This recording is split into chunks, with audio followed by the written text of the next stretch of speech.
The program we're going to be asking the question on the Anglophone crisis. Has it been forgotten, allowed to die a natural death, or what is happening in a search to a definite solution to what has been rocking the southwest and northwest regions of the country? We also are going to be looking at the lessons learned from the last presidential elections.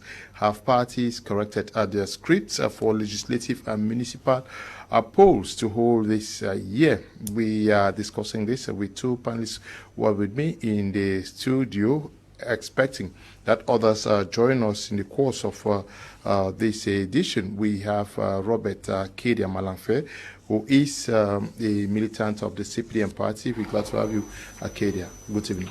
Good evening to you. Good evening to my co-panelists. Good evening to all viewers. It's a pleasure again to be here to analyze issues that concerns our nation.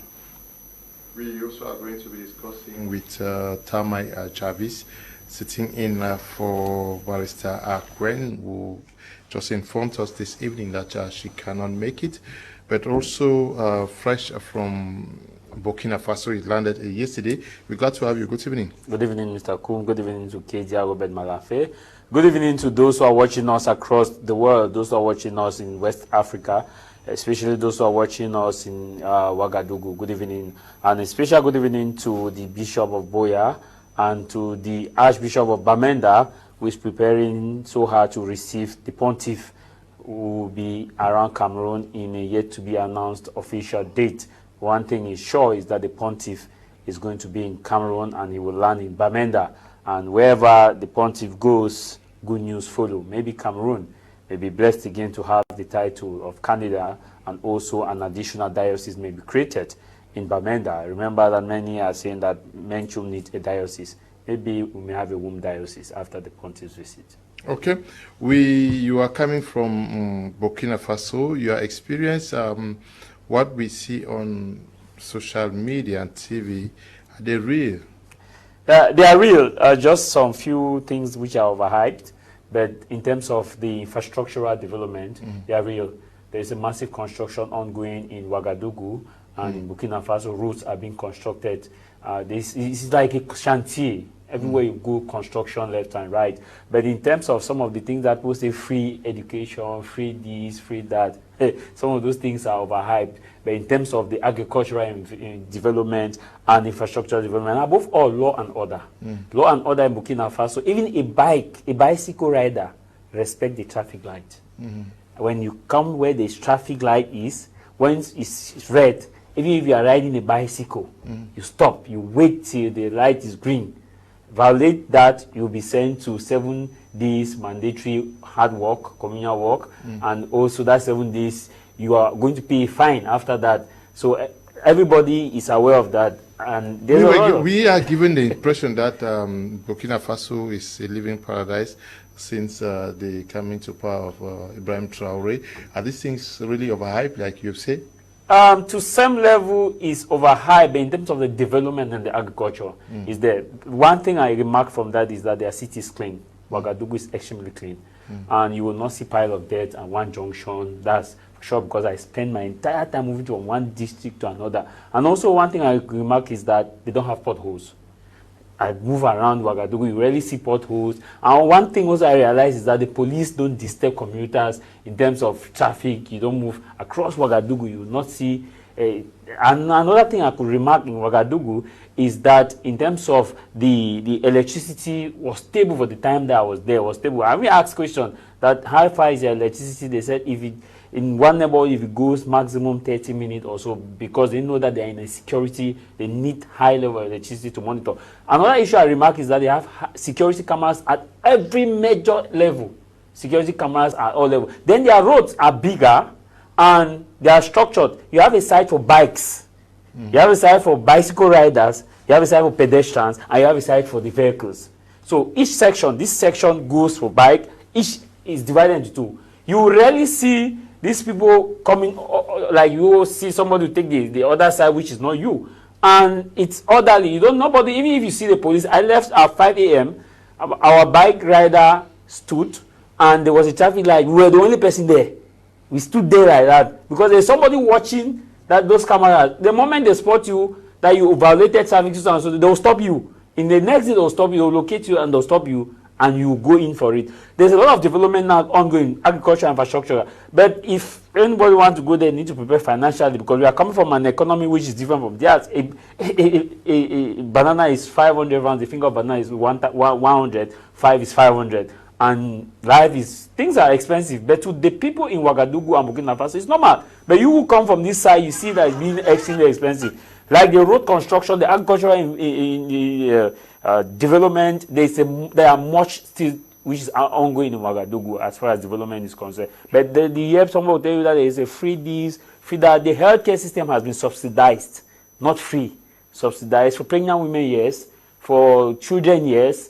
But for the elderly, like myself and any other person, is subsidized. You have to pay for it. Above all, Ouagadougou is very clean, very big, no potholes. Like I can tell you, for the areas I visited, where I had to take my time. I was filming. That I was even asking my bike, take me where the roads are not good. Go to Ouagademi from the presidency to Ouagademi. You move to Wada. You move to all these areas. Even to the cathedral, you rarely see traffic. Pothole. Okay, you rarely see potholes. That is what's happening out there in the West African nation of Burkina Faso, now led by Captain Ibrahim Traoré. Lots of infrastructural development going on, lots of investments also at the level of agriculture. Robert Kedia Malafe, we start this edition of the program with the second topic, which has to do with the Anglophone crisis being forgotten, or is it being left to die naturally? What is the impression you have going by the stakeholders involved?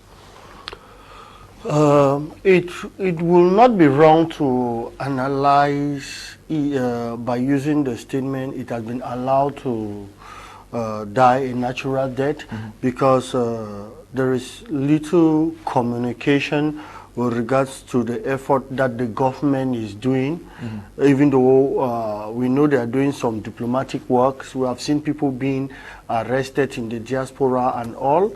But the communication, there is this gap of communication. And even those in the diaspora too, we don't see them again coming out to give ultimatums.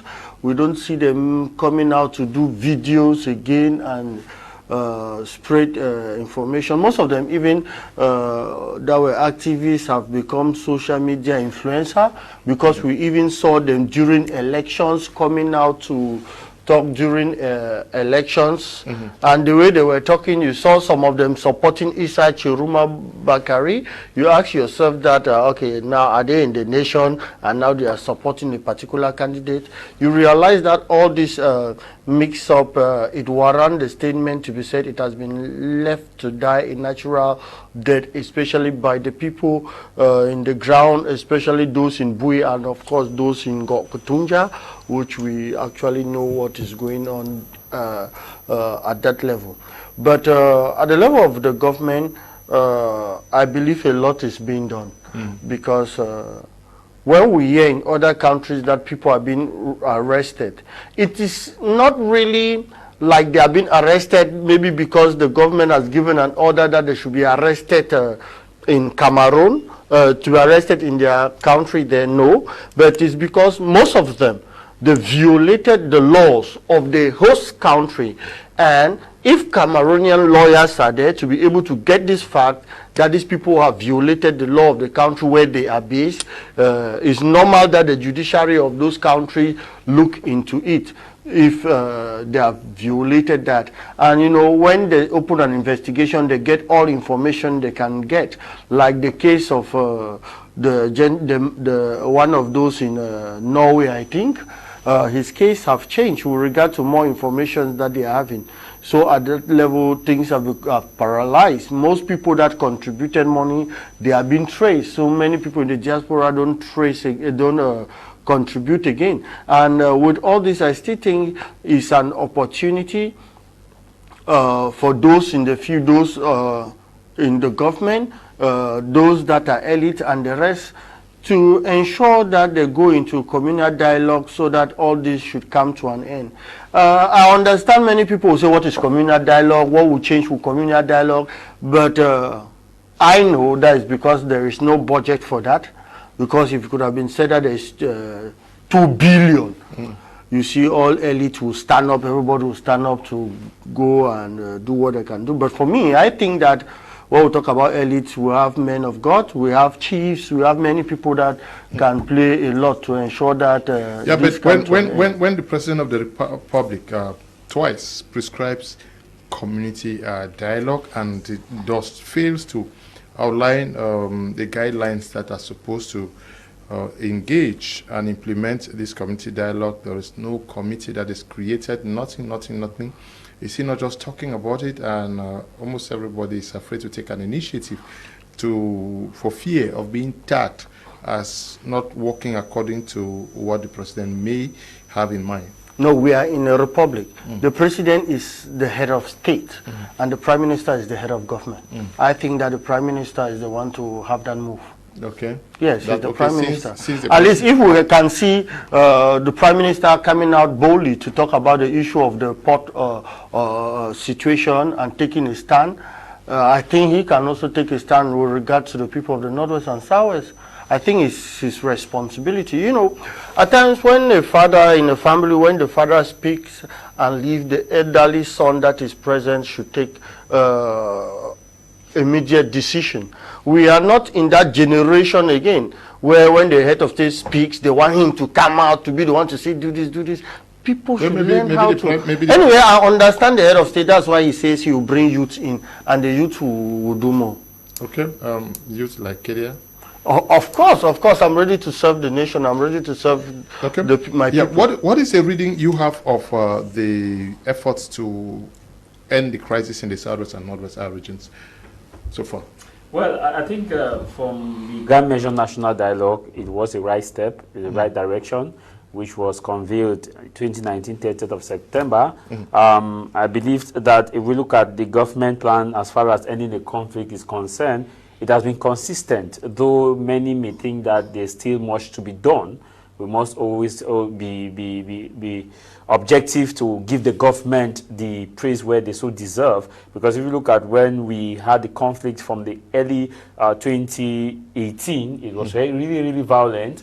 And so by 2019, we had the Measure National Dialogue. Though it did not stop the conflict to its entirety, it further break down some of the tension, because the government was able to look at some of those hardliners and see how they could bring them down into the negotiating table. And as time went on, we also saw the amnesty granted and the DDR now, which came into existence. Yeah, it may not solve the core of the conflict, but it is reducing the level of violence being seen across. But the truth here is that much is still expected to be done. Yeah, but do we really still see the Anglophone crisis as a key issue, a priority issue? Yes. On a major policy debate? Yes, we still see it, because the thing is, focus may have been shifted from a political perspective. You know, we are just from a presidential election. Like Keita made mention of the fact that even the hardcore separatist leaders took a stand at the presidential election. You know, the person that can change the view about dialogue is the presidency of the republic. We are in a presidential system, whereby when the presidential election came, even the armed separatist fighters, people were talking about the election. You either go here, this is what are talking about Chuhu, Chuchu, this is what are talking about Bia, this is what are talking about Cabral Libi, this is what are talking about. So now, the moment we left the election, we moved into a very severe phase that became known as the post-electoral conflict. And the post-electoral conflict was, you know, the remaining 8 regions. The Anglophone crisis was at the pause. Now we have moved away from that level. We are now in a level where, as things are dying down, the Anglophone crisis now is AFCON played yes, you had the AFCON that played a role. Now, so but that has not changed the fact that the Anglophone crisis is not a priority. Because I'm talking to you, we have the Gidado. The Gidado came and reminded us that the Anglophone crisis is still there. Yeah, it is still there. But I'm looking at previously, take 2019-18, 2022. It was a hot reset on major topics. Even when Gidado came, we just heard about it, and then it's gone, it's forgotten. And there's a concept called adaptation. Adaptation is a process where you have been so familiar with the situation, you just become used to. You look at what is happening in the Northwest and Southwest. For example, if 3 people are killed in a particular junction, now, within 5 minutes, activity resumed like nothing happened. The people have adapted. now, are we saying, are you not comforting what I'm saying? What the topic says that seemingly the crisis has been left to die a natural death. People no longer take it like we are pushing.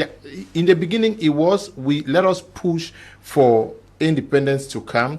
Let us push for two-state separation, two-state federation to come. Let us push for something forceful to happen. Do we still have that sense that people are longing, are driving? Do we still have that feeling that people are pushing for something to happen, Kedia, like it was in the past, even from the separatist standpoint? Yes, I understand your point very well, and the way I can analyze what you are saying is the perspective of the ideology of independence, which I always struggle to explain to people to understand.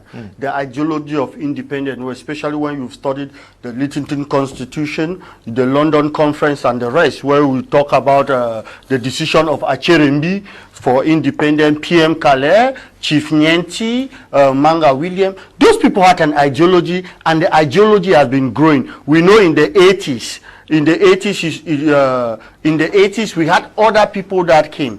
And of course, in the 90s, we had people that came. And of course, in the year 2010, we have people that came. That one now is the Anglophone, is the ideology of independence. We now have the Anglophone problem. The Anglophone problem now has to do with the change of the constitution, where federalists think that they should go back to the federal system, where they think that the place of the Anglophone is not there, as the prime minister is supposed to be the second personality, but right now he's the fourth personality. The fact that we had our own prime minister in our own region with the government, and now things have been changed. We had an appointed DO governor and the rest. So there are people that want that all those things to be changed. That is the Anglophone problem. Now we have a conflict. Yes, the conflict came out because of the Anglophone problem, but now we have the conflict.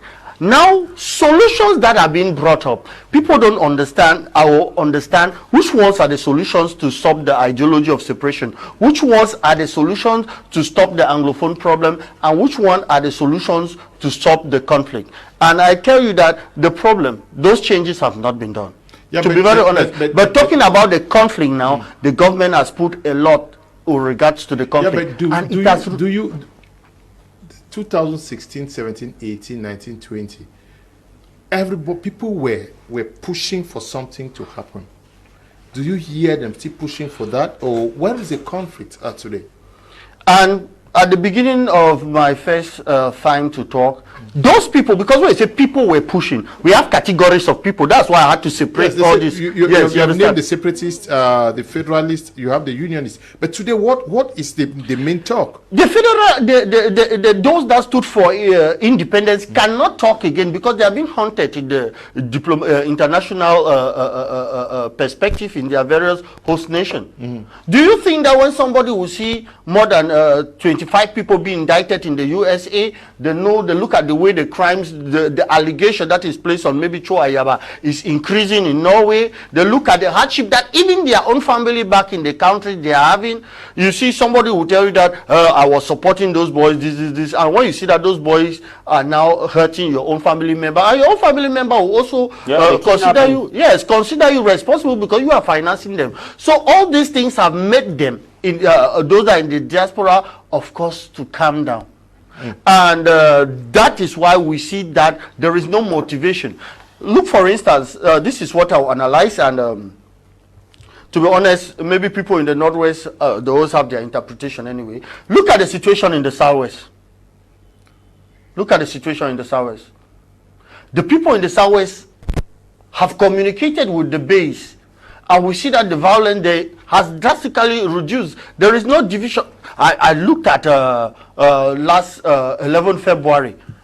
I looked at almost all divisions there, except of Libya Alem that had problem. But the case was not the same in the Northwest region. So when you look at that aspect of effort that is being put at the level of those in the Southwest, their regional assembly, their regional elites, what they do to ensure communication, things have cooled down. And they communicate with their children. The honest truth that I always say, even when I'm in Yaoundé with those that I meet, I tell them, those that are there in the bushes, they are our brothers. They don't come from church. We are struggling to communicate with them. And those in the diaspora, we are doing the same. But when a region is doing more than the other region, we should say that this region is doing more. But I think that if everything is dying down, it's because of the communication, be it at the level of the government and be it at the level of the people in the field that are communicating with those in the diaspora. Why is this happening? Because the crisis has changed the core of your question now. The crisis have changed, that people no longer push, people no longer talk a lot about it, even in the international scene. It's because it was at first the army and the Amber Boys, but now it has become the Amber Boys and the people.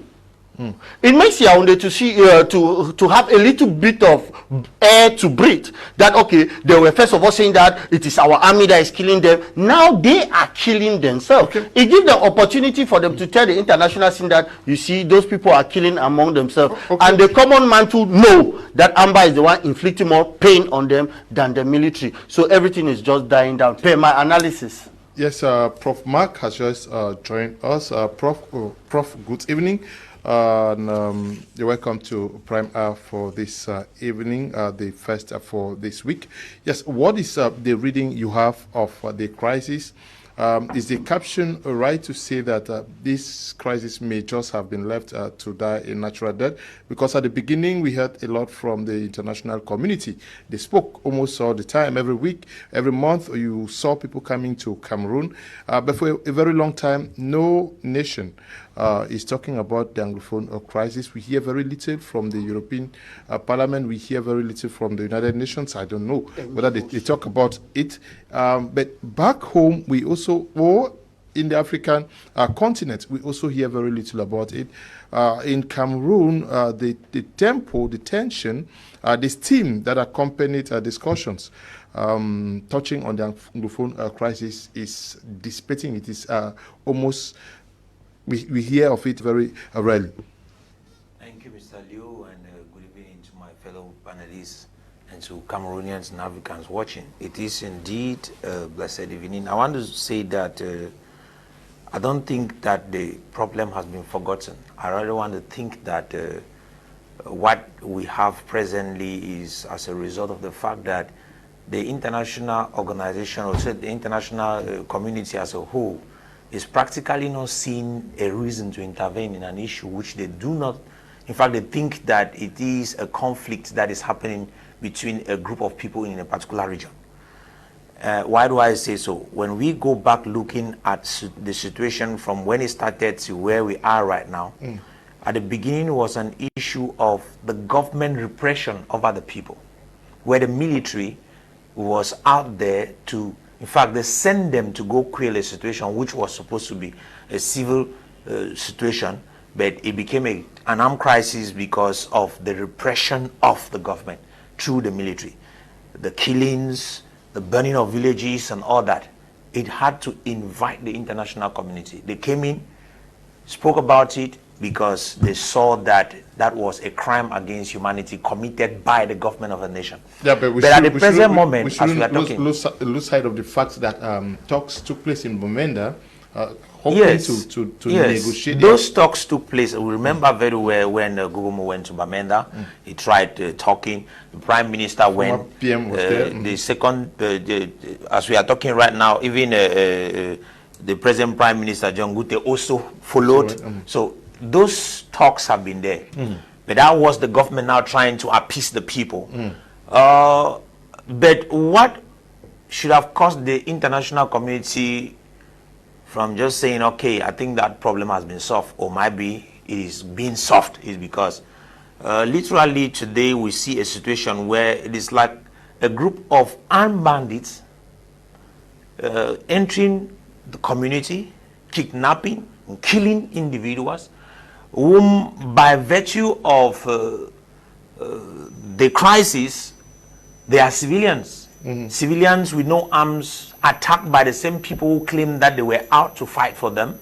It has become something that it seems as if it is like, let me use the word again, armed bandits.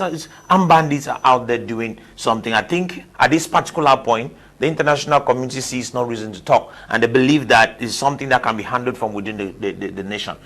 And that is thanks to the so-called Amber Boys. Thanks to them. Because we might want to say that, no, the government have tried to solve the problem. The government has done what they could do, which was not enough to solve the problem. They look they had to come up with strategies to calm down the people, but those strategies could not actually calm down the people. Because the people whom they were supposed to be engaged with, they were never engaged them. They never engaged them. But the fact that in one way or the other, those who were sponsoring the crisis, the situation, seems to be withdrawing. Those who are at the forefronts are lacking the source, or let's say the energy source, which can keep them forward. So now, instead of maintaining their esteem and their goal, they are now focused on struggling to give life to what is already dying, because there's no finance coming. So how do I get the finance? We need to go out there, kidnap some persons, ask for ransom. That's no more the crisis. That's something else. Not only kidnapping, then when they get somewhere, they kill individuals. They are killing people in the name of blackleg, and that's very dangerous. So it has actually caused a situation where people are no more seeing the crisis that actually existed. This does not mean that the Anglophone crisis has been handled, Mr. Liu. The Anglophone crisis remains there. It's looking at the government, it's looking at every one of us. It is there alive. So I think the so-called armed crisis has gotten to a place where we need to all speak out, because we are not seeing here those boys standing to say, okay, you know, when they came, they said they were fighting for the people. When the fight for the people become a fight against the people, then I think the community needs to rise against them. And that has been a call that some of us we have made. And I also think that it is time for them to stop using the same strategy they use. Because the more they use it, the more they soil their names. The more they use it, the more they destroy even the Anglophone crisis which we are talking about. The Anglophone crisis, I will remind us, is completely different from the armed crisis we are having right now. Away from the government policy and the international community not talking about it, even coming to Cameroon to see how they can end it. Meanwhile, so many persons back in the respective communities still believe that the international community will one day come and solve this issue. I don't know, but the leaders themselves, do we hear them speak with the same steam and stamina like they did in 2018, 19, 20? Do we see more and more of them exerting the call and resolve to see an independent or a two-state federation? Mr. Liu, let's look at Ayobacho, was one of the greatest voices of this. Where is he right now? As we are talking, he is in waiting trial. Let me say he's on trial and he's in prison in Norway. That has been a voice, the most violent voice when it comes to the crisis. Another person is this guy. He's in US. I've forgotten that his name. Manuel like that. Tato. Yes, that's another guy. Those are the individuals who were so violent concerning this issue. And what is their situation right now?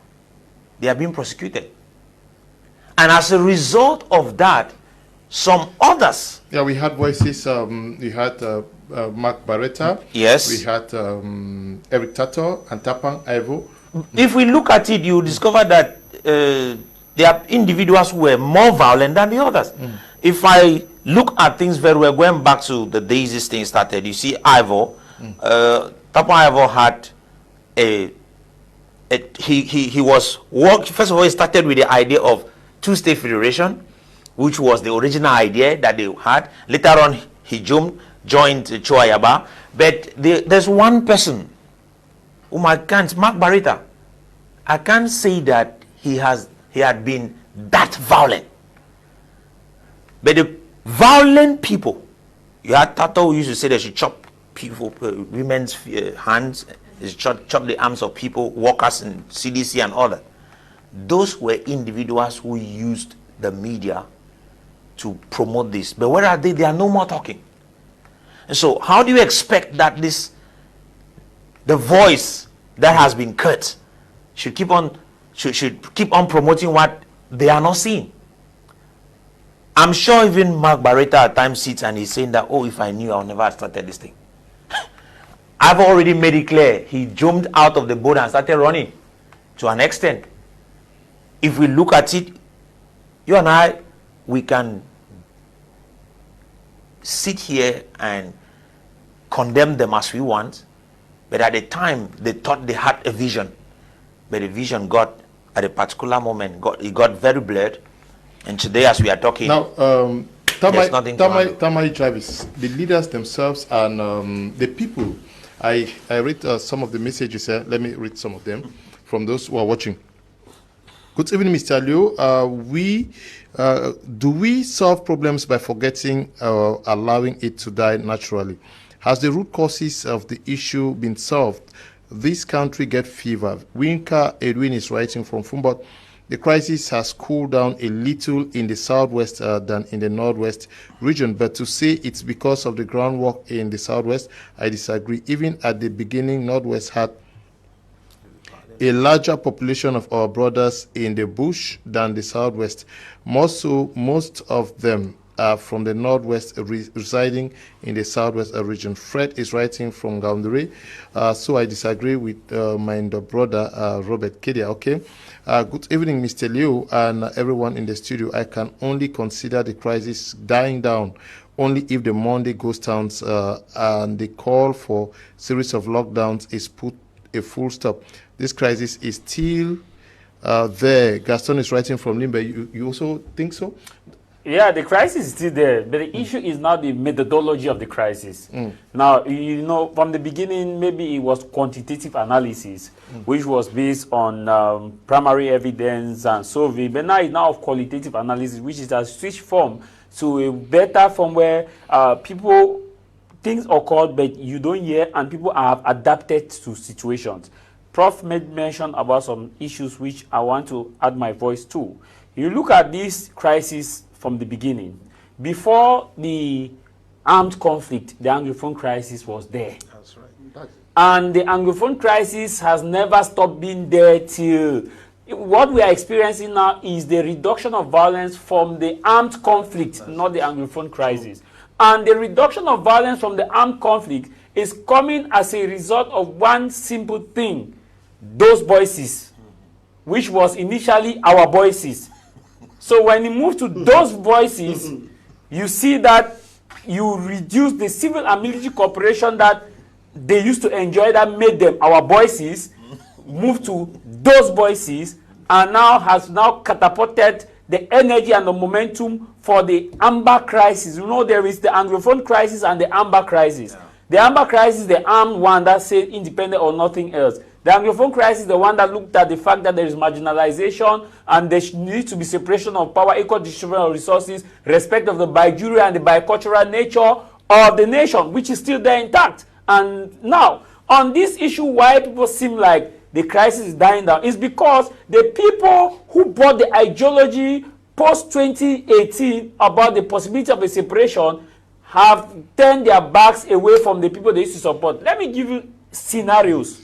Number one, in 2018, 2019, the Amber fighters who were at the forefront were enjoying what is called civil and military cooperation. And that is why you see in 2018, late 2019, it was difficult for the government to kill separatist leaders, fighters in those villages. Very difficult. because they were protected in total by the people. The community gave them food. They could go to the market. The mothers would shout, "Oh, soldier, soldier!" There's even an incident where a military man in Munya was angry about the Munya people that you call those people soldiers and you call us Ekelebe. What do you mean? Because he was angry that how can you call these people soldiers? Now that was the early phase of the conflict, because the people saw and that they had a massive cooperation, and that was the most dangerous time to be a military man operating in the northwest and the southwest region, because the media propaganda and the activity on the ground. Now what made them from our voices to those voices is the kidnappings that started on the basis of blacklegism. Blacklegism played a central role in reducing some of the cooperation that they had. Remember, the people also were not cooperating with the military effectively. That's why it was difficult for the military to interact to get to those camps. The moment where kidnapping started, harassment started, that you want to go and bury a family member in the village, you pay for roads that everybody that is passing. You also pay to ensure that the members that are coming will not be kidnapped. You pay to buy them from not being kidnapped. Then you pay for contribution of the funeral, and all the other members, they still come to the funeral. You buy crate of mimbo for someone who have died, who probably is indebted, who was in a hospital. You are trying to give the person last respect. Tell me, in that family, how would the people of that family treat the separatist fighters? They will lose support. They now turn their support to the military, and that's why you see the military enjoyed now civil and military cooperation, which the momentum from this, another issue. Let me give you a typical issue. This issue where you see they will go to a community, get somebody, kill the person that is a blackleg without even listening to that person. Each family that you kill someone as a blackleg, you have generated more spies for the government. And that is why you see that if you come with the ideology of separation, the people in that quarter, I'll give you another scenario. For example, in 2018, this is it, move to Munya, all these hot areas. Ask, what do you want? The people will tell you that want independence. As 2019 came, kidnapping started, looting started, beating started, harassment, intimidation. Go now and ask the people, what do you want? They will not tell you independent. They will not tell you federation. They will use simple words, my picking one piece. What does that tell you? It tells you that the cooperation that they used to enjoy from the voices are no longer being enjoyed, and they have turned their backs on them. And that is why it is incumbent for whoever claim that you are fighting, you cannot block the road from people who are going for a funeral. What is even annoying is that the funeral, somebody who lives is coming for a funeral, you kidnap the person. Another incident occurred just recent. A young man was put in his house by armed separatist fighters, and they asked for a ransom. The Baptist CBC in Bamenda, CBC struggled to see what can be done before they could notice that young man had died. So let just look at isolated cases and tell me if those family members will not cooperate with the military. Are you saying that to some extent the population, because we're talking about a crisis which had a huge following, the people were pushing for something to happen.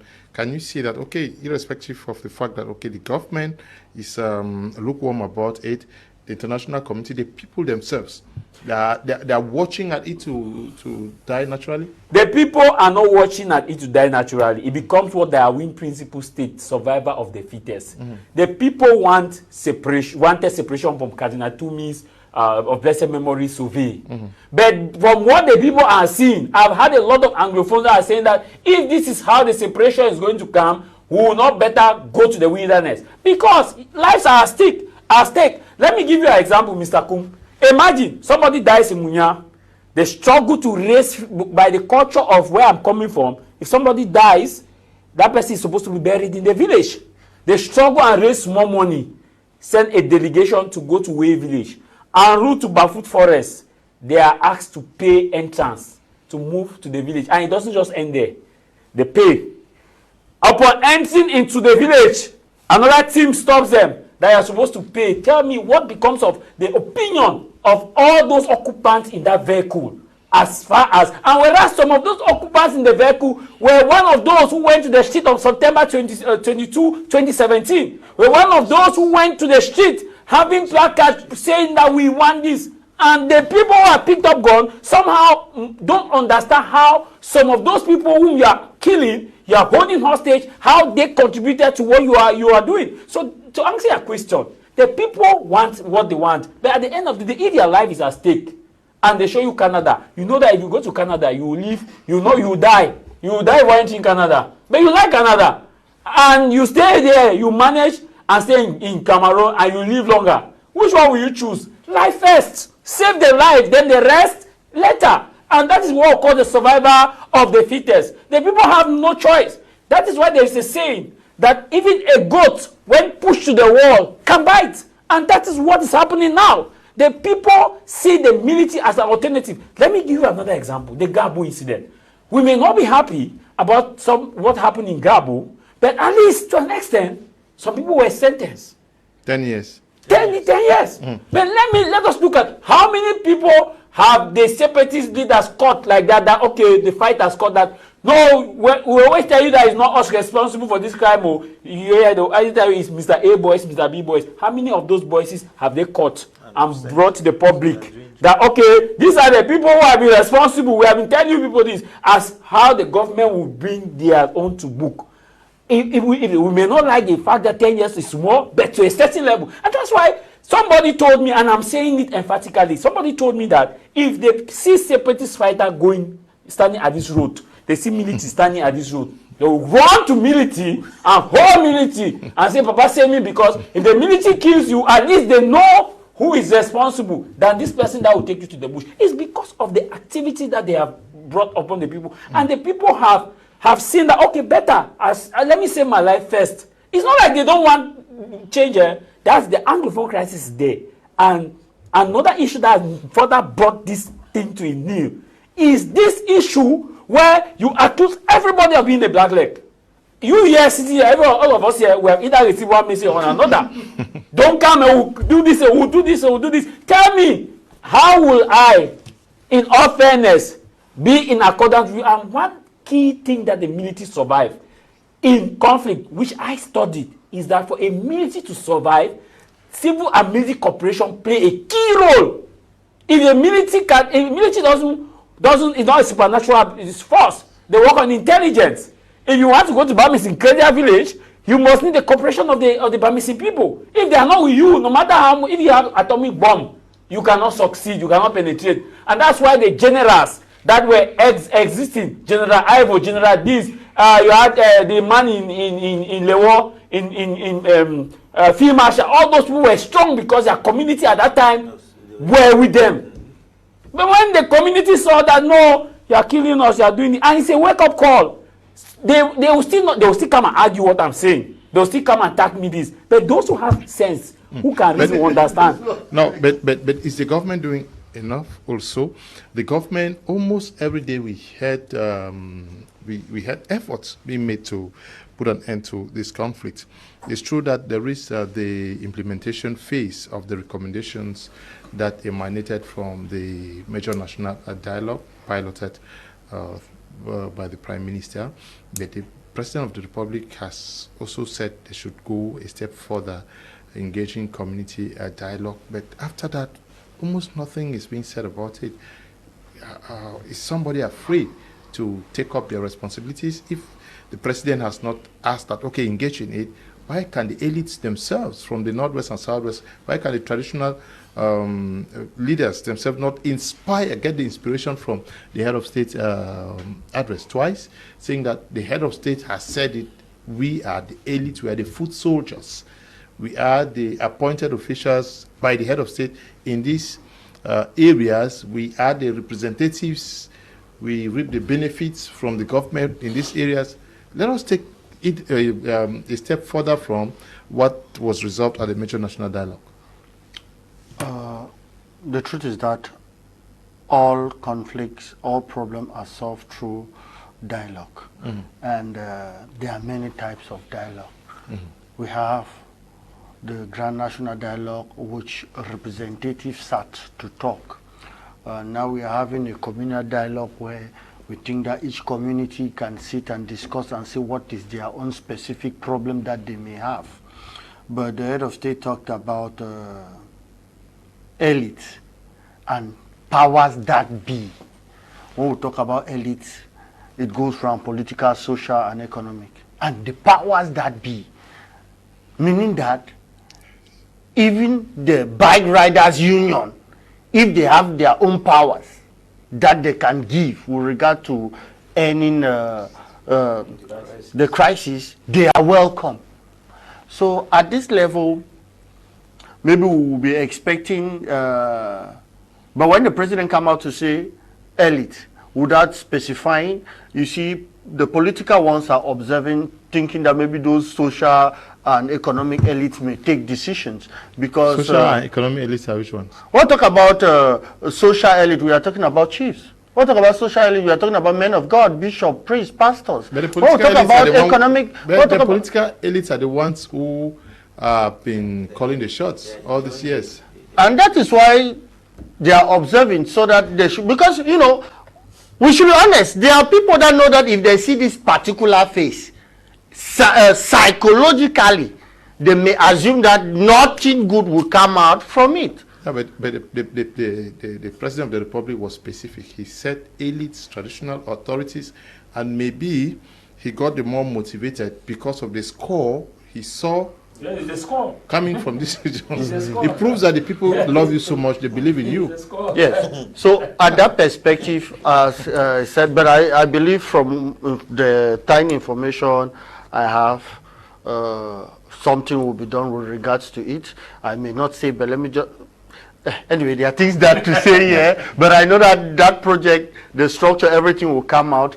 But you know, the head of state have asked for the communal dialogue, but you know, the president of the National Assembly gave a pen to somebody to take a decision, and those that we are expecting to stand up, maybe they also have what they are thinking when they are thinking about that pen. So that's why I would say that the social and economic elite should come up, because those ones, they are afraid of the pen that was given by the president of the National Assembly. That being said, when you look at the Anglophone problem and the conflict, can we analyze problems, solutions that have come up because of the conflict, aim at solving the conflict, solutions that have been brought up, aim at solving the problem, and the ideology problem? When we look at it in these three aspects, we will be able to analyze it. But after my research with regard to the Biafra War of 1967, Ojukwu and Gowon, one of the reasons Ojukwu gave up is because at a certain time he saw that his people were dying, no medicine, the pain. That's the question I had for him. Yes. Because can we say that deliberately the government may be playing the delay tactics, hoping that the people become weary, exhausted, everything, and then, yes, because frustrations. Can we say that within 8 years, on both sides, we have been unable to solve this problem? I don't think so.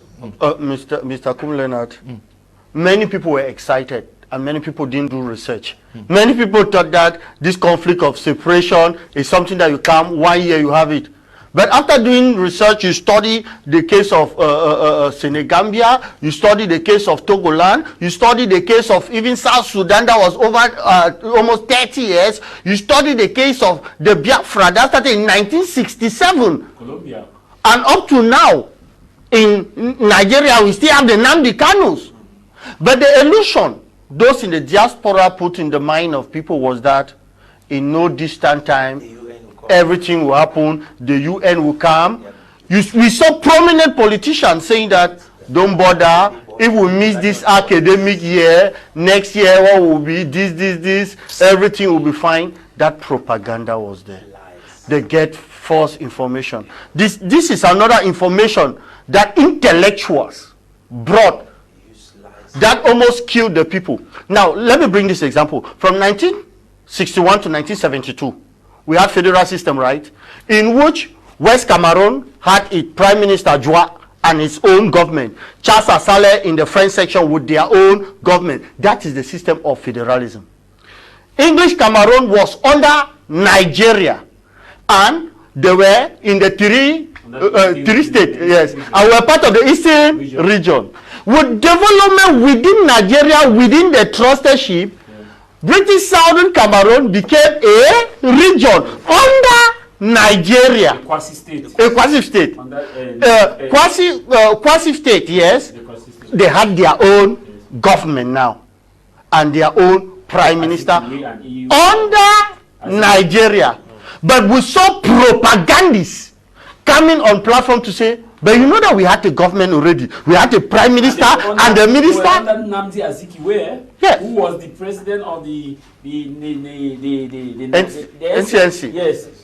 So they make the people to understand that we were already independent. We had a government, we had our own ministers, we had our own assembly. And at times when I came out to say it, that no, this is a propaganda, they say, but how can we have we had a prime minister, right?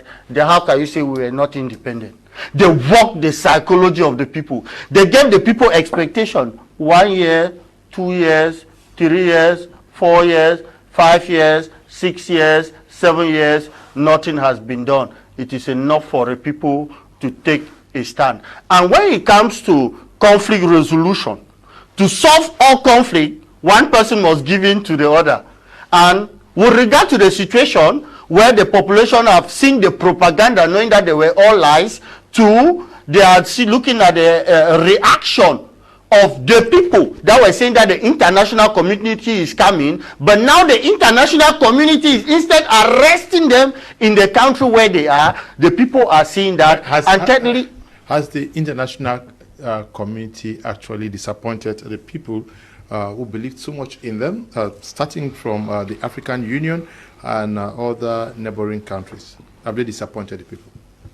Mr. Leo, you see, because seemingly they are also waiting for it to die naturally. We don't see any pressure either forcing the hands of the separatists or forcing the hand of the government. Yeah. The thing is that we have a wrong perspective of the idea, or let's say the idea of international community is where we have, there's a wrong ideology behind it. Okay. Where some people think that community exists waiting so that when you have a little problem they jump in to solve it. No.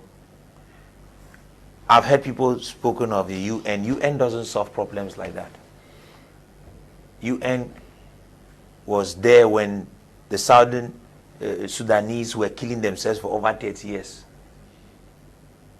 before they came in at the day end when it had. They did not even come in. It took America. It's the US. It's the US who helped. It took the US to come in to solve the problem. If you go, you spoke of Senegambia. If you look at the different crises in Africa, you will not see anywhere where the international community actually stepped in to solve a problem. And when you see them, like what the US did in Sudan, it is based on a particular degree of benefit that gets they consider, the US considered the Christian population of South Sudan against that's the factor that brought the US into it. That's the idea that has been put in front for us to buy, that it is because of the Christian community. There's something behind it, yes, but there's the motivation that gave them that open door to come do what they came to do. Okay, we have a situation in Cameroon which, from the very onset, I will not lie to you that we heard a lot. The UN, there are individuals who said, no, the UN is going to hear soon. In fact, they said their cars are all over in Cameroon. Yes, but the UN is in Cameroon.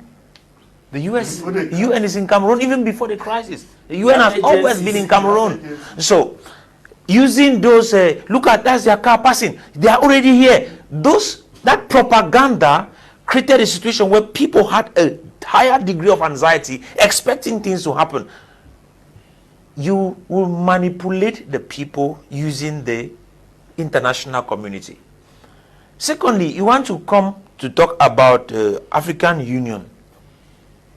The African Union is a body that was created to protect head of states, not to break them down, and to protect nations, not to divide them.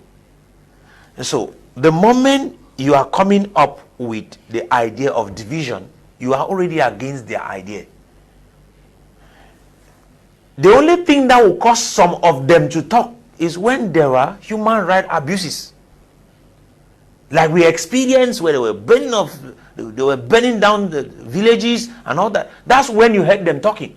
That's when you saw even the Commonwealth coming to Cameroon. You saw the Francophonie coming to Cameroon. You saw the UN coming to Cameroon. What were they coming for? Please, pipe down the way your military is committing human rights abuses. It was not to come and solve the problem. Why? The problem was already presented to them as something that is internal, as an internal crisis that can be handled. That is what was presented. So the international community actually did not show interest as per se. So expecting them to come and solve it was like we were dreaming and then believing that our dream is a reality.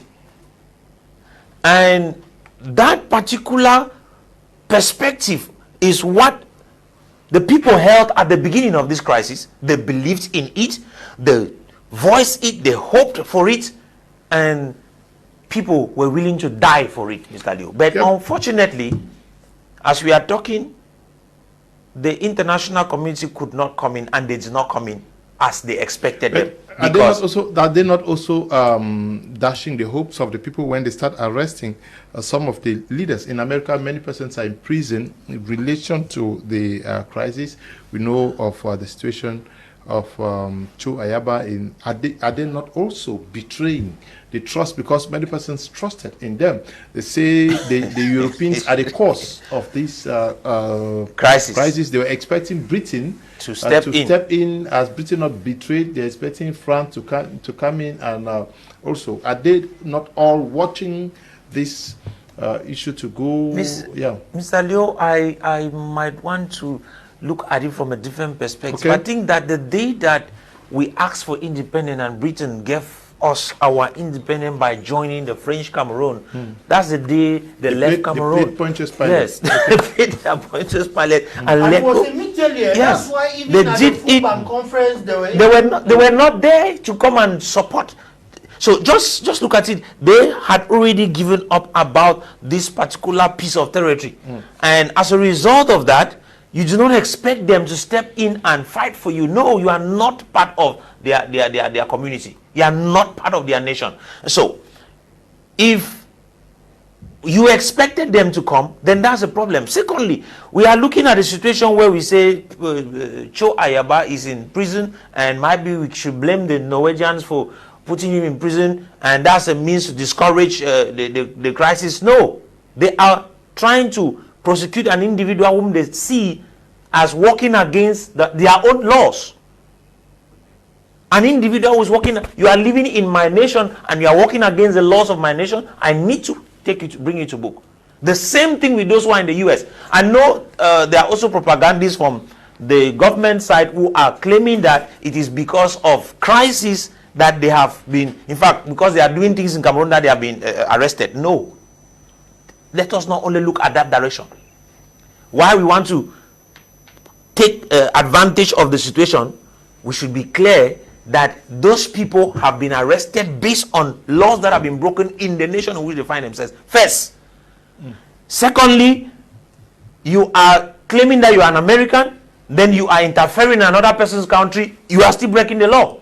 Yeah, so when you are applying for a visa at the US embassy, if you are very conversant with that, I'm sure for other nations, they ask you whether you have ever supported an armed conflict. They ask you all those questions. Yes, so you have supported. Yes, so they are giving you these visas based on what you have said. Good. And then not to talk of taking up their nationality, it is based on the fact that you have not. So when you come now, you start doing the same things you claim you did not do. What do you expect? They should clap for you? Because no, you will be prosecuted. You are violating the affidavit that you took upon entering their country. Let's be fair. Yeah, because I'm saying this because so many persons said no, it is a free world, so people are allowed to do. No, there is no free world. For example, if you are applying for a visa let's see Burkina Faso, for example. They asked you the reason why you are applying for this visa. Is it a Pan-African visa? What is your motive? What are you going to do? How are you going to stay? Then you say, okay, I'm going to stay here, I'm going to do this. Then on the contrary, you do something else. They will arrest you. Now, whatever arrest we're experiencing in the West from agitators of the armed conflict, first of all, we should understand that they are not Cameroonians. True. They are U.S. citizens and Norwegian citizens. Now, it is unacceptable. Cameroon government has a legal ground to sue Norway to international court for Norway allowing its citizens to meddle in Cameroon internal affairs, in which Cameroon enjoys the principle of sovereignty. That is a principle of sovereignty, which means that a state is sovereign to its activities without interference from a foreign government or a third party from that foreign government. And there is something we call the principle of extraterritoriality. What does that principle state? It states that Cameroon, when Cameroon realizes that its sovereignty is being threatened by a U.S. citizen who is funding armed fighters in Cameroon, Cameroon government has a right to request for the extradition of that citizen to appear before a Cameroon court and be sentenced in a Cameroon prison, because at that level, that citizen has not only violated Cameroon sovereignty, but also is a threat towards Cameroon and the U.S. So these are concepts that people may not like it. It's not about emotion. But has the international community, I asked him, has the international community also allowed this conflicts to die naturally? Because before we heard about the Swiss talks, we heard about the Canadian talks. We had so many persons were interested. The same people, why are they not now still interested? Do they think that the problem has been solved, and who solved it, or have the people changed? Let me answer a question. The international community, as committees of nations, have failed. But as nations, as separate nations, they work based on interests and ideologies. Of recent, the U.S. Secretary of State Marco Rubio, in a conference in Munich, security conference in Munich, made it clear that the UN has failed in all its ramifications, and that there is a need to rethink workable strategy in resolving conflicts across the world. If the U.S. Secretary of State himself, before Committee of Nations, said the United Nations has failed, and he articulated a series of conflicts where when we talk about the international community, most of us look at the UN, because it's a community of nations that comes together to resolve it. Or the AU, that is the Organization of African Unity, who come to solve problems. Now, when we look at Canada as Canada, then we can also now looking at interest-based, like what Prof said, U.S. intervention in Sudan was on interest-based. The Christian value was in front, and the other value now came. So you look at this on a case-by-case basis. Every nation goes for their personal interest. Let us look at the Nigerian Biafra Civil War, which was highlighted by KDI in 1967 between you had Gowon, and also you had Ojukwu. France, as a nation, supported the Biafra. France gave weapons to the Biafra. The Biafran were armed. Now, as the nation, but now, what did the UN do? The UN did not take decision, because if the UN had taken a decision, Biafra would have been liberated. Now, also move away from that, let us come to what also is occurring in Venezuela. What did the UN, the international community do when America went inside Venezuela, handpicked Venezuelan president? Never had that happened. We have been seeing that on movies. We are the blessed generation in the time. We are the only one that will ever witness this thing happen. That we saw how in another country went to another man's country, picked the president, and came and put him in their prison. And the rest of the nation stood quiet like this.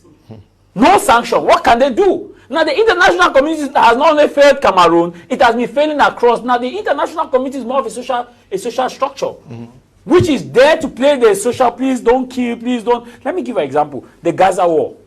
The Prime Minister of Israel was issued an international arrest warrant by ICC in a case supported by South Africa. What did the U.S. do? The U.S. sanctioned South Africa. The U.S. sanctioned South Africa, and Trump refused to attend the G20 summit in South Africa.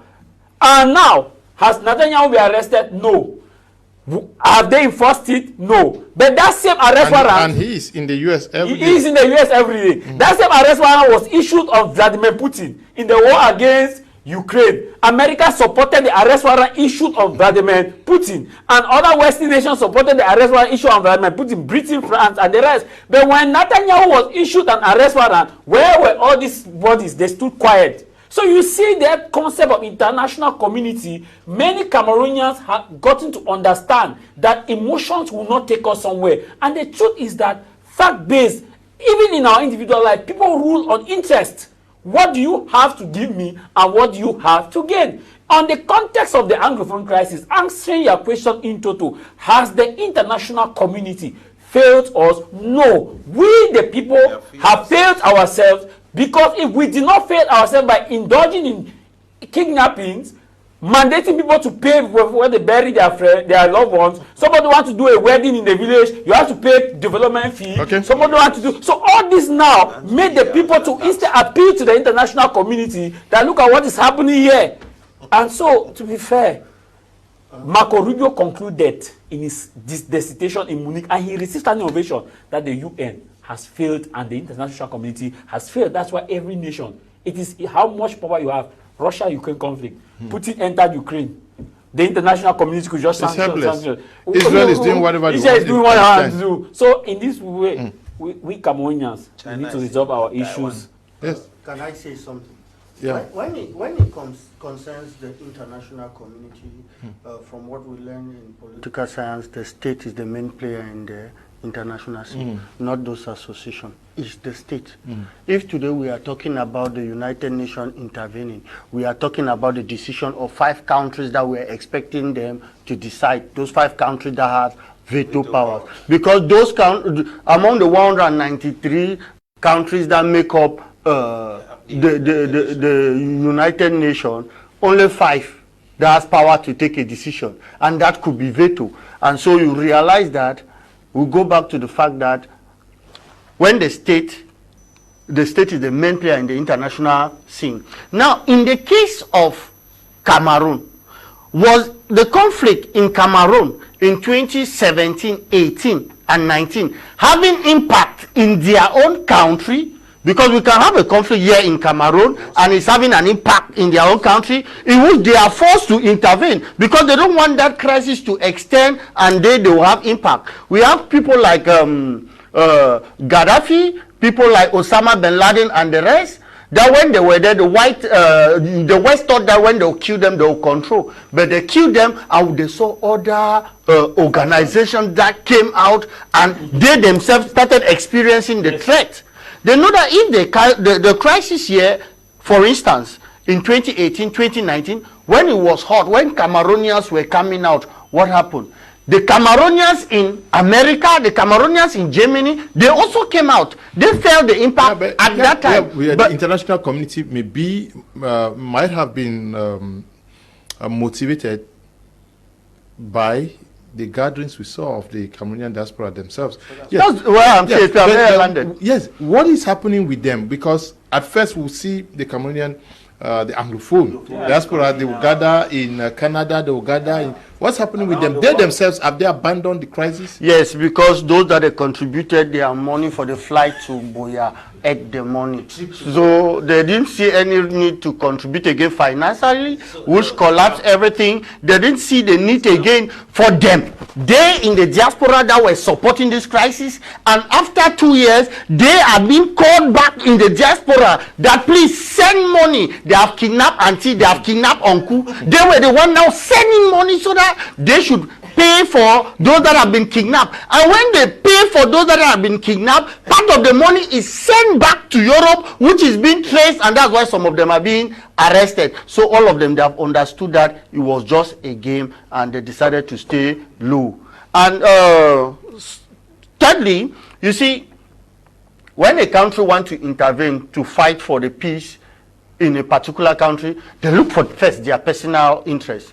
If Cameroon was influenced 90% by America, business people, if our economy, America at about 90%, they will come in. If France had about 80-90%, they will come in. If China, in fact, let me go down. If there was a country in the West that controlled the economy of Cameroon about 51%, they could have come in. But that one does not exist. And so that's why they themselves, they have to come down, and everything is going on coolly. But for me, to conclude, I'll say President Pobia is a strategist, and he has handled the situation. It is going down. People have their right to say that it is dying, but naturally. No, it's not dying naturally. It's the effort of the head of state. It's not dying. Okay, it's the effort of the head of state, father of the nation. Yes. Good evening to all in the studio. My media prime time panelists, special greetings to Tamai Jarvis for his tour and back. Yes, as concerned the Anglophone crisis, since both parts of the government officials and the boys in the bushes has gained their extra source of finance, tell me how the crisis should be given deaf ear. Money get power. This is Isaiah watching from Yaoundé. This one says several conditions have to be fulfilled for extradition to happen. Laws differ in countries. For example, it's very difficult to extradite someone in Norway, Germany, to name a few. Only African lawless states twist their laws. Good evening to you all in the studio. Please, my prayers is that the crisis should end so that we have peace. My brother was beaten to death this afternoon by the boys in Abu, in Boyo division. Mr. Liu, is very painful. What we need in this part of the country is peace.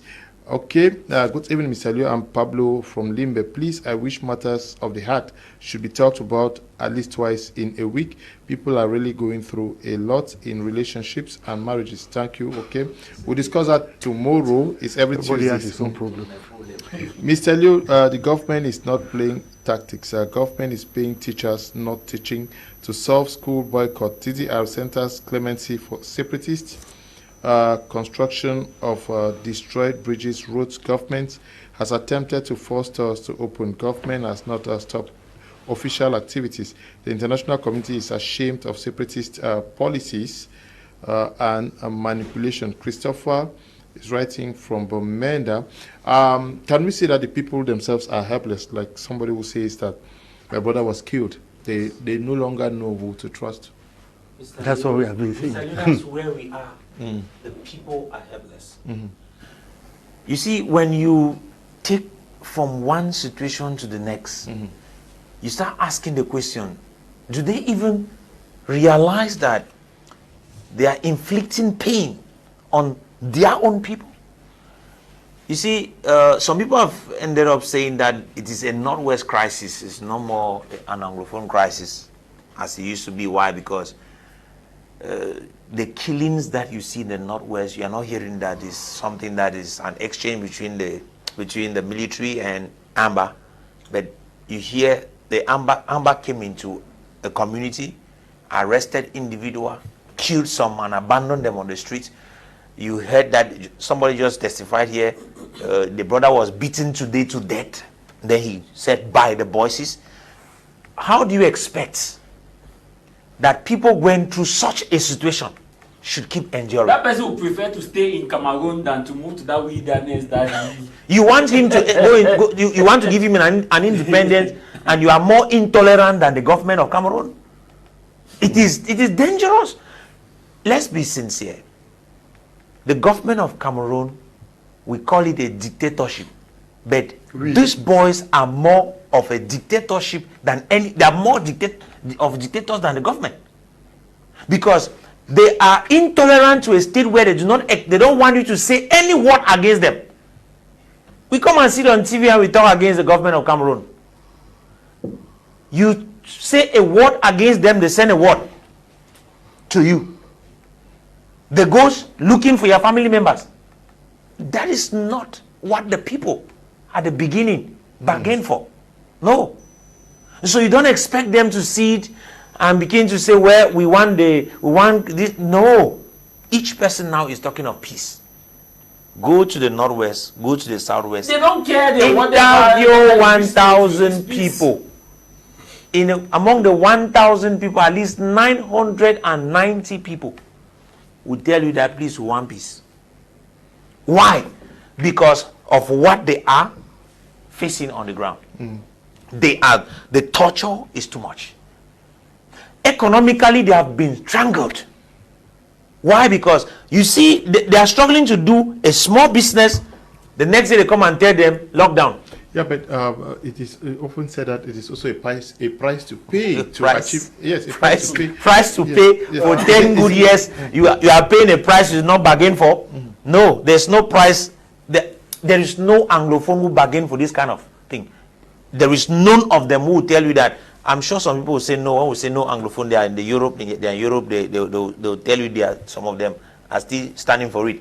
You see, have some down in the bushes that will tell you they are standing for it. But I will say this: over 80% of Northwesterners, Southwesterners, are not for this. They never bargain for it, and they will not stand for it. So let's be clear: they will easily rush to say, okay, please let the government come in. I want to cite a situation that happened in Bubanki I think 2 years back, where the Amber boys went to the village. They came into the village, caught their mothers and grandmothers. It circulated on social media. They were got them beaten. When you 60 and 70 years, they call those women from Win. That's a secret society for women. They got them well beaten. Okay, when you beat your mother, grandmother, what do you expect? I expect collaboration. That they should collaborate with you. Maybe the mothers were black legs. That's why I'm But that's saying what that. Every black the idea of blacklegism, as he said, has become the reason why people are shifting away from them. And Mr. Leo, that is one of the reasons why the fund of Kejom Kuku had to write and ask for a military base in Kejom Kuku. And now there is one. There are military there. You see now? And the people are cooperating with the military now. And there's access into the village, which was not. So the question is, you start asking, why do you think that people should prefer the government, not the Amber boys? It is clear what they have suffered.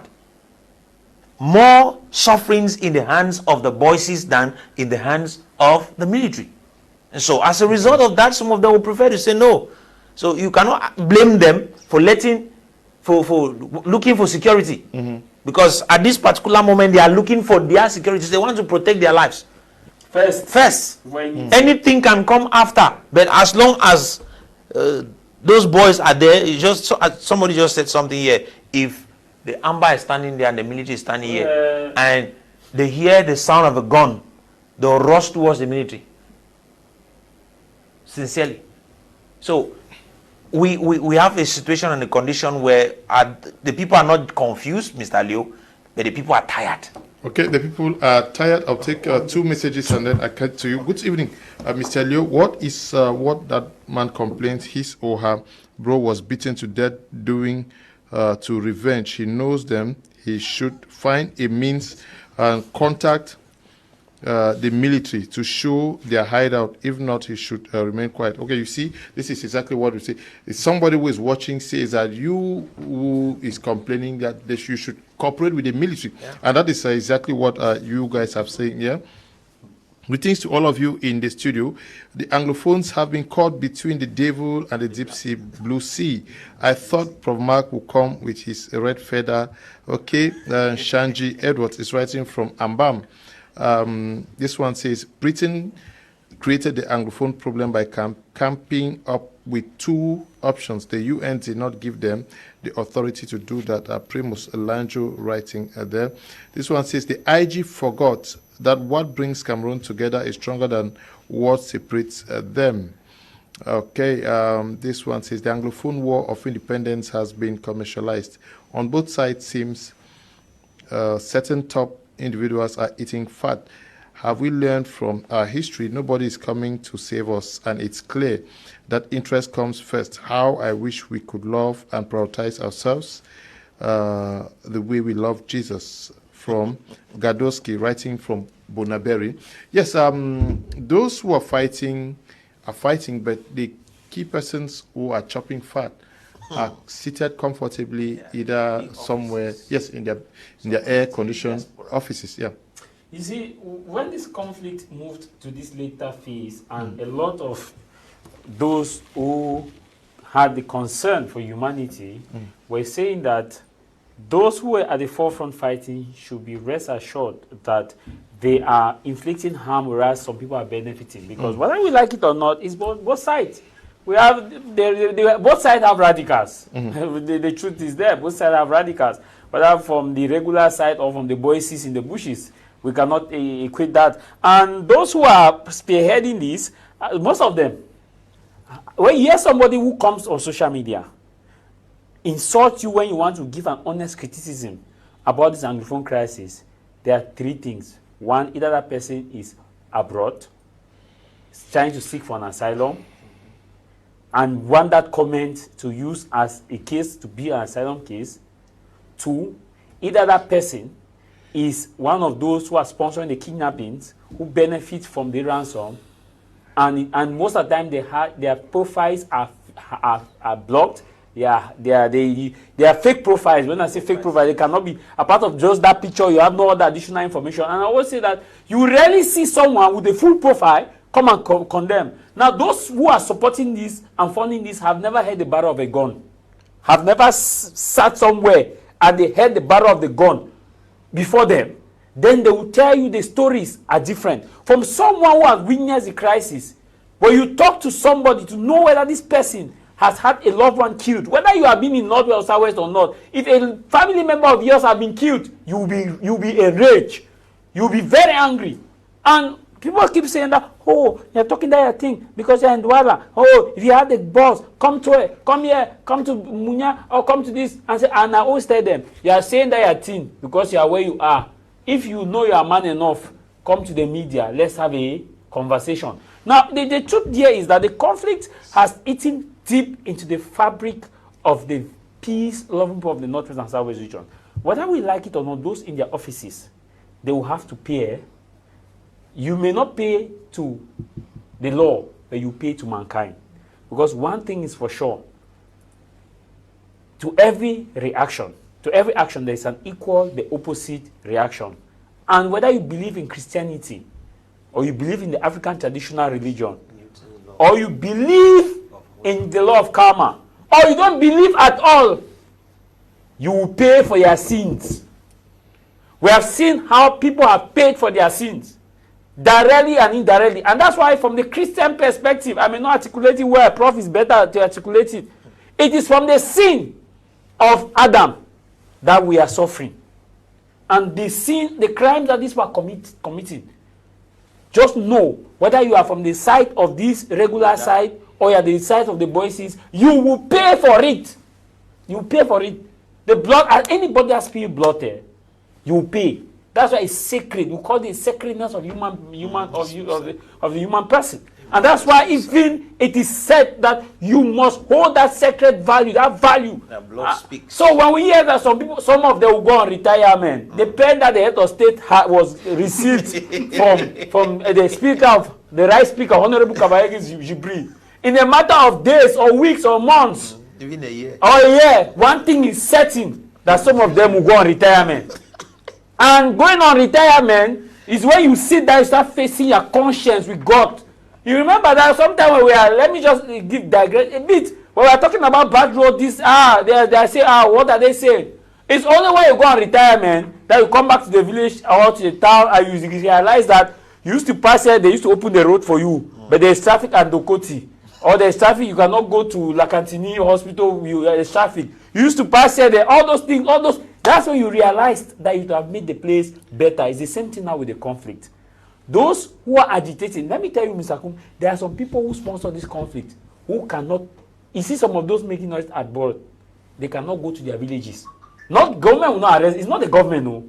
It's not the government. The same voices will kidnap them. I said it here that whoever is sponsoring this crisis, and we have a lot of people who turn away from these boys because some of their family members, this is what happened in Bamenda some months ago. when they realize that there's a bushfaller in this house, they come and kidnap many people of that house. They take to their camp, and they know that you have a brother with a bushfaller. You call that brother to send money. That is how, and that is what made this conflict to become very, very unpopular. That, oh, when I get bushfaller, that has get bushfaller. That was what made this conflict unpopular. And as I'm concluding, history never lies. History always repeats itself. Whether you are from those within the office that are waiting the head of state pen, it will come, or you are from the voices in the bushes, it will come. If you think you are fighting for the people, which method you are using, it's between you and your conscience. It's between you and your conscience. So many messages coming in. Good evening to you in the studio. I'm coming to contribute that we in the Anglophone regions have found ourselves in a situation we cannot distinguish whether the problem have been solved or not. But to me, I cannot say it has been solved or it would die naturally, because we should know civilians are having weapons and military are same having weapons, not forgetting the fact that the civilians have guns are being sponsored now. The problem is how will the weapons on civilians be taken, because the best of my knowledge, only the millions should be having the guns. Okay, you meant the military. Good evening, Mr. Leo. Thank you, sir, for bringing this program. Please bring this up again and again. These guys are killing, kidnapping, shooting us. This thing should come to an end. Dialogue or not, this boy should stop. It is taking us nowhere. It is really a shame, disgrace to Anglophones. Tenu Kong is my name. I'm writing from upstation Bamenda.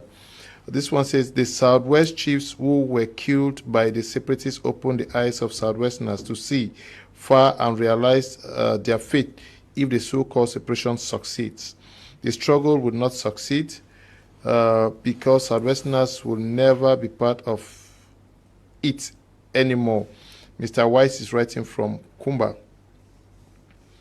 Good evening, Mr. Liu, and thanks immensely for your educative talk. Please, when these who claim to defend Anglophones continue to inflict pain on their brothers and sisters, including their parents, kill some and even buried some alive, and some Anglophones continue to support, then I don't know where we are heading to. It's high time we denounce this madness, because no normal Anglophone today will support this. Some even say by killing their own brothers and sisters, they want to teach President Paul Biya a lesson. Pure madness. We did not mandate anyone to fight for us, because all these things have been well coordinated, money-making machinery coordinated by the diaspora, who could have opened industries back home to empower the youth. Mr. Liu, how can you explain that an elderly person is kidnapped, money taken, and part sent to the diaspora? Okay, good evening, Mr. Liu. What is that? Okay, yes, you see, many persons are, these positions, I'm not sure these are the positions of these guys by the early 2016, 17, 18, yeah. Never. Many things are some people actually praying. They're not only watching, are some people praying for this to end? Yes, for me, my own analysis, yes, the government still need to provide more solutions for the Anglophone problem. But I am talking about the conflict. Now, in every conflict, when the conflict dies off, when they talk about a conflict dying off, it simply means when the battle of a particular ideology has stopped. And we know those that have guns, they are not out for any ideology again or for any agenda that they want again. We are in the level in which the crisis have stopped, but guns are still with people inside the bush. And we are facing that final line of any civil war, where the civil war has ended, but to get back the guns from the civilians is difficult. Those civilians that were using gun, they are in the bushes now, they have the gun, and you know, everybody respects you with a gun. Like if you hold a gun here and there's a colonel or a general that has no gun, he will kneel down in front of you and beg. We need call you more colonel, more general. Yes, because you are holding a gun. So we are in that state in which the ideology that they were fighting for has ended, the crisis, everything has crashed with regard to the conflict, and now they are using their gun, you know, to exploit and do their rascality that they can do. And the funniest thing is that it's so embarrassing when you find yourself in Yaoundé and someone is like asking you, but how are things going there? And you want to say it's not easy. The response they give you is that, mais vous êtes en train de vous tuer là-bas. Vos frères, vous êtes en train de vous tuer entre vous. That you are killing, you are there, you are killing among yourself. And when they say that, are you an Anglophone? There is this shock you have inside that you feel pain. That even if you struggle to make yourself, it shows that really that is what is happening. Another thing I want to say is that I don't think a normal Anglophone that is in Yaoundé and any other region would not want this crisis to end. I don't think a normal Anglophone that will go back to his region, his village, and not feel comfortable will really want that this thing should, this crisis should continue. Sorry. The pain you get when you go back to your own village and being accompanied by an armored car is a feeling that many people will not understand. And I will tell people that the way I felt, and I believe that the same way some of my CPDM comrades are feeling, we really want this to end. Entering an armored car, because I was the chargé de mission of the presidential election there in Dop, entering an armored car, passing through Sabga, going down through Bamising, and going down to Bamunka, and looking the road going into your house, in such a car, I want to assure people that I want to assure people that even those in Yaoundé that people may think they really want this to end. Nobody is comfortable. You can stay in another region for 10 years, you don't go back to your region, maybe because you abuse it, that's something else. But when you cannot go back because of the presence of threat, conflict, is really disturbing. And I believe that all those chiefs, that people say chiefs have run away, they're in different regions. Do you people think they don't get slangs of insult in other areas that they really want to come back home? So I just want to take this opportunity to say that I believe all right thinking Anglophones want this conflict to come to an end. But as I conclude to say that the agenda has died off, we are now in a state in which we have civilians that have guns that the state need to get it back from them. If not, they'll continue with their ransom, kidnapping, and of course business of blocking roads. Those traveling from Bamenda to Bui, they are being stopped on road. They check their purse, they check their mobile money account. If you dare say you've forgotten your password, you receive a good slap that will make you. They give you a good slap when you say you forgot your password. They'll give you a good slap that will make you to remember that password and open it so that they should check it. That's what is happening. And I still say it again. This is dying down because those in the diaspora send money to the voices. The voices earn their money and kidnap their brothers and sisters. And they in Europe again are still sending money back again so that they should go and remove their brothers that have been kidnapped by those they sponsored. And that's why they are quiet. No. How do we get the international community enforce an end to what's happening back here? You are going back to the international community. The international community is depending on Cameroon government to solve this problem. They believe that it is an internal crisis that can be down. They may also consider that the Cameroon government has allowed the crisis to prolong for so long. And Mr. Leo, in reality, I want to say that I feel the same way the international community feels, because when you look at Cameroon, the situation now is a situation where some boys are kidnapping the people within their own communities. It's no more a situation where they are fighting with the military.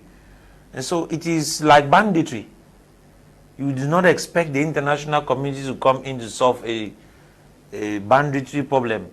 We have gendarmes in Cameroon, we have the police, and even the military, whom I think that by virtue of the international community's perspective, they should be expecting that the Cameroon government can quell this. It's just a small situation. That's how it is in their mind. You see, we have been speaking here. I want to still remind us that the situation we are talking about here is the Amber crisis here. Let Cameroonians not think we are saying that the Anglophone crisis has been solved. It has not been solved. That should remain. We are still expecting the Anglophone problem to be solved. It remains in our hearts. It remains there as a root cause of all the problems that we are having.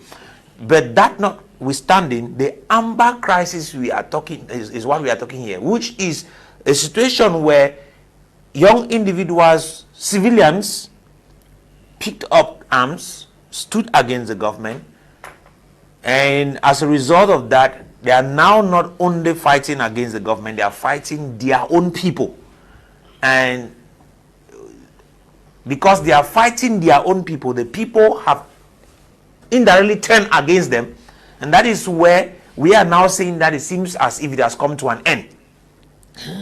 And for the fact that they seem to be fighting against their own people, I still come to say it is not a situation that the international community will come in to handle. But one day, if there is a situation, the international community might come in to handle the Anglophone problem, if in case they take it to the next level.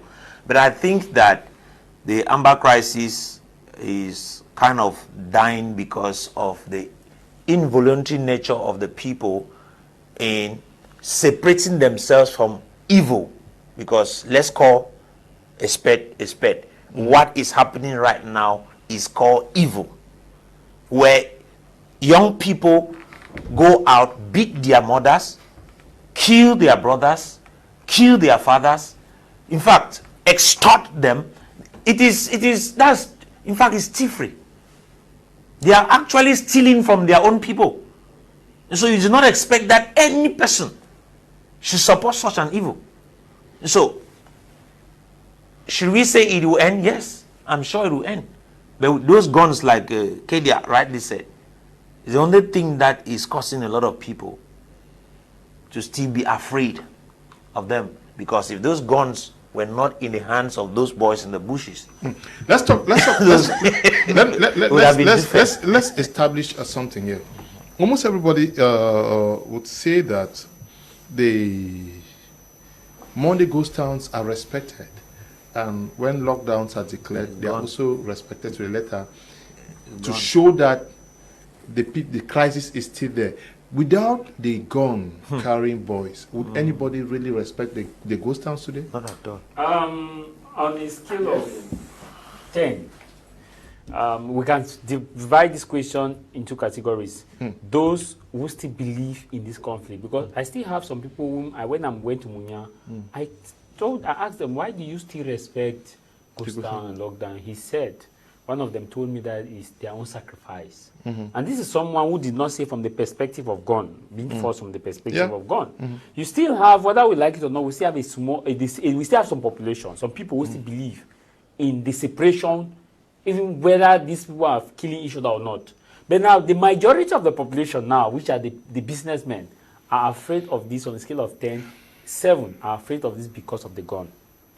Now, because of the gun, they're afraid that, hey, if I open my shop, I may be killed. And not only the gun, kidnapping. If I open my shop, if it's not burned, I'll be kidnapped. If I'm not kidnapped, either something will happen to my children. That Nayapan, they respect this thing. No, we have seen cases like that, where family members are forced to pay a price of another family member's own mishap. So, at the end of the day, this lockdown, majority of the people who respect it are based on the arms.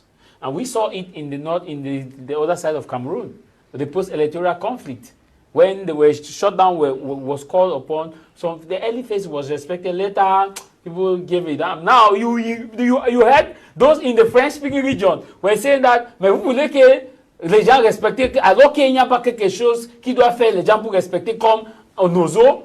We heard people saying that because they know that it is this thing that enforces. Because there was nothing to enforce it, so nothing happened. So it's the arms. In all fairness, because the hypothesis was what happened in the presidential election. To prove the point of that is because of the arm. At the beginning, people respected the first few days. But later on, people started because the arm was not there. And other factors were not there. They didn't feel any threat. So we showed that people feel threatened. That's why they are respecting. Now you ask Prof. Max a question about how can the international community come in. From my own perspective, if these guys stop kidnappings, if these guys stop taxing people to pay for their funeral, if these guys stop taxing people because they have bushfire in their family, they have to pay development tax, to some level, some degree, it will now reignite the people's courage. It will come back to the Anglophone. Yes, it was still there. It's still there. The Anglophone crisis is still there. Nothing has been done to resolve the Anglophone crisis. Yes. But I know that they will not do. These guys will never stop kidnapping. They will never stop. All these things I'm saying, if at all they are listening, that's the only way. Reverse go back to what the people knew you for. If you cannot go back to it by ensuring that, hey, this man, let's protect our community. Let's protect this. If you cannot. Because during the early phase of the conflict, we saw how football interquarter competition, you see these guys who come to the field or dance, mothers who pray, dance with them. Why? Because kidnappings were not at the center. See, call me any name of any hardcore separatists. If that person enter Bamenda and walk anyhow, that person will be kidnapped. Any hardcore separatists. If the person walk, we have seen where even the moderate, those who are even preaching, myself, if I just, you will be kidnapped. So at the end of the day, to get the international community, and note that the international community as a community of nations has failed because even the U.S. is angry with it. The U.S. itself, Marco Rubio pointed it. They cannot solve. They cannot solve. They cannot solve major problem. But as nations, let's say we can lobby the U.S. The U.S. can, or the Canada can, because of the fact that Canada has a shared interest, also the values. But if we cannot get these guys, the only way to get these guys, because these guys will not come and support you even if they speak their value. They have value. Okay, we cannot seek justice by committing crimes. Yes, by committing crimes. Mr. Kublenat, sorry, I beg to differ with my other co-panelists with regards to this respect of ghost town. Okay. This ghost town have been taken as an opportunity to have extra weekend by civil servants that their salary will not be touched. But those in private companies that have their fixed salary. If, for instance, your correspondent in Bui, where the crisis is still hot, tell you he cannot come out, will you cut his salary? No. So there are many of them that are taking it as an opportunity. For extra day. For extra day, very long weekend to commence on Tuesday. Now when you look at the population of business people. And they don't work on Saturday. Yeah, and they don't work on Saturday. So you look at the population of the business people that really want to go, but they are scared is because of their shop. But you tell me that civil servants, they don't want to go. Even right up to councils, sir.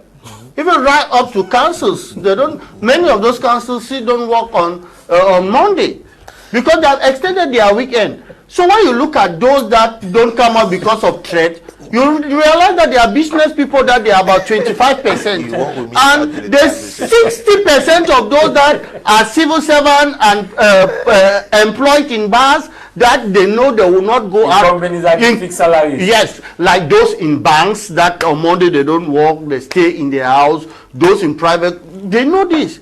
So I know that they are benefiting for an extra Monday, and that is why they will not prefer. They prefer not to stop because that's the highest day in which most parents stay in the house with their children if they don't go to school and have family time. Maybe on Sunday they go to church, but Monday has become a family day. And another aspect too is that our women are very happy because they have a full Monday with their husband.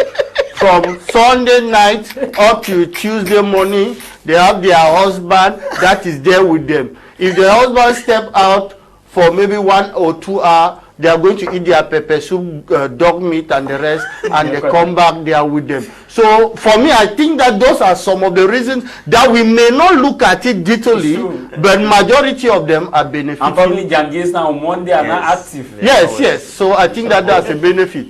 It's a view. We may not look at it, but those are the things that are really factors and that impact on it. It's a factor. Okay. We have to draw the curtains for tonight's edition of the program at this juncture. But even Mr. Liu, this thing will hardly die off. Why the military and the boys in the bush are benefiting from it. When the military arrests you, you must pay before you are released. And if the boys arrest you as a suspect, you may be killed. You see the difference? In Muyuka this month, 3 were killed because they were drinking 3-3 Expo. A pastor was arrested and killed without proper investigation, and they regretted later. This is Christopher writing. It is also very scary where the people, the military may want to investigate, maybe collect 25,000 francs from you, but like it says, when they 25,000 and they kill you. Yeah, and the guys take you. They may not ask for 25,000. They may ask for $1 million or 2 million, and others even pay, but they still end up being killed. Okay, I'll take this one. Good evening to everyone in the studio. I'm called Nadesh from Kumbai. I want to thank Mr. Liu for this educative opportunity. From my view, I don't think the Anglophone conflict has ended, but we hope greatly for an end. The conflict continues with no clear resolution despite efforts to negotiate a peace settlement. The conflict still continues to escalate with reports of violence, displacements, and human rights abuses. Good evening to you, Nadesh, and to all of you watching us from Kumbade. Good evening, Mr. Liu. My name is Jones. We are not only affected by the Anglophone crisis, but by some Fulani kidnappers. I am from Nigeria. They kidnap us for ransom. They kidnap us for ransom. We are not safe. Please pray for us. Yes, our prayers are with you out there. We want to thank you all for coming. Ketia, thank you for coming. It's a pleasure to be here again to talk about issue that touches our heart. Then I'll take this opportunity to thank the head of state for saying that this mandate is that of the youth. And when he was talking to us youth, he made it very clear that in his new government we will have youth, and with the appointment of general managers and the rest, there will be youth. And I want to take this opportunity to tell all people that are from 36 years upward that they are not youth. They should not expect our position. So I'm telling the head of state that as you are appointing youth, they should be from 20-something to 30-something, which we are waiting. The CPD and youth wing is anxiously waiting, and Cameroonian youth. Mark, thank you for coming. Thank you, Mr. Liu. Thank you for receiving me, and I want to extend my greetings to the Lion of Kijomkeku and Kijomkechingu, and the people of Kijomkeku and Kijomkechingu, as well as the Mokwe people from Boya, particularly Bonduma and Bukwango. It is indeed a wonderful day. Thank you. Thank you for coming. Thank you very much, Mr. Liu, and thank you very much those who took our time to participate. I also want to thank the head of state because he said this mandate is for the youth. And I also want to remind the Minister of Higher Education state that the youth is from those who start from 2018 and 35 or 35, because I heard a minister was trying to define the youth after the head of state speech. So when they say the youth, please, the youth is not those definitions that we heard given over the media by a minister who was defining the youth. So we expect the youth like me. I am 36. I'm no longer a youth. So yes, no, by the age we are talking about me objectively. But again, Mr. Kuma, I want to also pray that those who are in the northwest region, the southwest region, is a very difficult moment for them. Their thoughts. We will continue to pray for them, and as we always say, this is a period of Lent. It's a period of prayers, and a period where we come together and reconcile with those whom we have hurt advertently or inadvertently, knowingly or unknowingly. And I want to seize this opportunity to beg on the peace of people of North and Southwest that whoever may have hurt you during this period of 2025, as we are in the period of Lent, please let us learn to forgive and forget. If you cannot, just forgive. And that may the good God in his infinite mercy will continue to guide and protect us. Good evening to the Bishop of Boya, His Lordship Michael B. Okay, good evening to you, Evangelist Vicky Wu is watching us from Bamenda. Zakari Umaru Sabo is watching us from Way in Menchum. Ali President Bakari is watching us from Kambe. Town of Friendship. Ta Lefang is watching us from Nitap 4, Bamenda. And he sends a good evening to you guys in the studio. Kweche Emmanuel is watching us live from Tico. Vitalis Aku is watching us. Vitalis Akumbom is watching us live from Bamenda, Maltum Kwen. And Cyprian Fang Fo says, good evening, Mr. Leo. Watching you from Yaoundé. Mbang Gotrika is watching from Ndongbo.